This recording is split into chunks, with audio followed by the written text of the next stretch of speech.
Hi, my name is Emily and welcome to Beneath the Covers. Today we're going to talk about the history of homosexuality.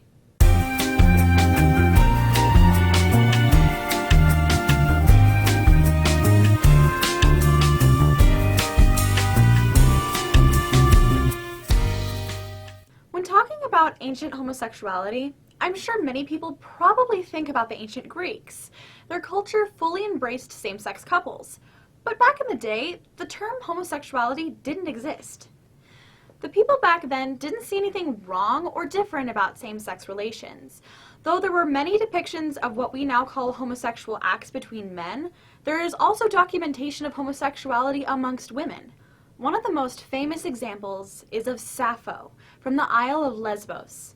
She was a Greek poet in 600 BC who wrote many love letters to women. Some of these letters have survived destruction by religion.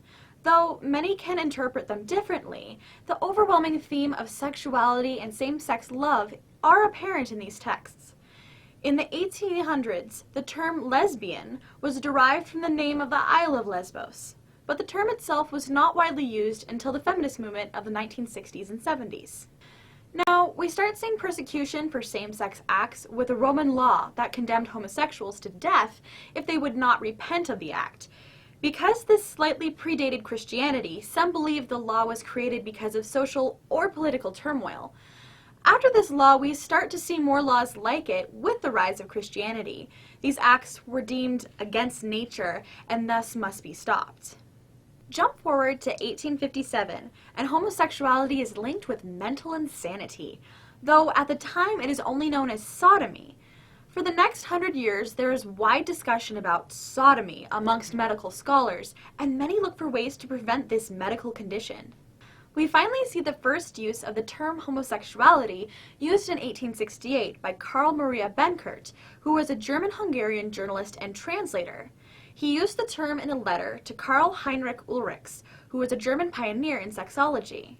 Then, in 1869, Karl used the word in two anonymous pamphlets, urging for the decriminalization of same-sex relations. From there, homosexuality is used in more papers from other scholars, and in 1891 the word is first seen in English. Things do not get any better for homosexuals, though, and more anti-gay laws are established in the coming years. One of the first times we see the term in the United States is in the Chicago Medical Journal in 1892 by a Dr. Kiernan, who stated that homosexuals lived in the constant mental state of the opposite sex. In the late 1890s, the British physician Havelock Ellis, English poet John Addington Symonds, and the German physician Magnus Hirschfeld all had some theory that homosexuality is an abnormality from birth. The beginnings of the 1900s see many studies of homosexuality and behavior. Along with this, we start to see the beginnings of gay rights organizations. But unfortunately, from the 1920s through the 1940s, sodomy had been criminalized by the US military and condemned by Hitler. It is believed by most scholars that the Nazi Party killed around 10,000 homosexual people, but the numbers are still debated today.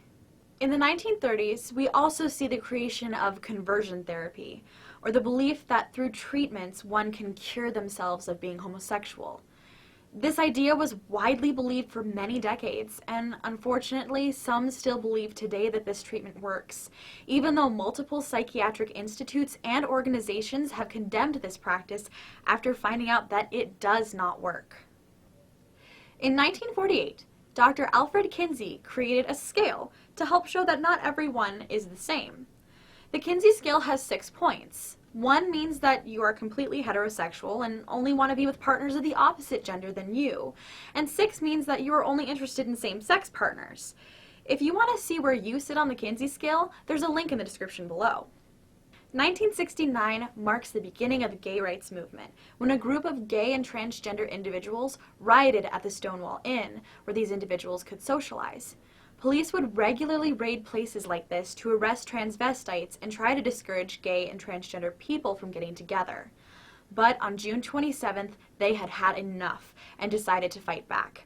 The Stonewall riot sparked other riots all across the country, and this began a new era for homosexual people. There have been many struggles from then to today. Many lives were lost, and there have been many fights for equality. but their sacrifices and struggles have not been in vain. Though there is still a ways to go, as of June 27, 2015, on the anniversary of the Stonewall riot, gay marriage was legalized in the United States.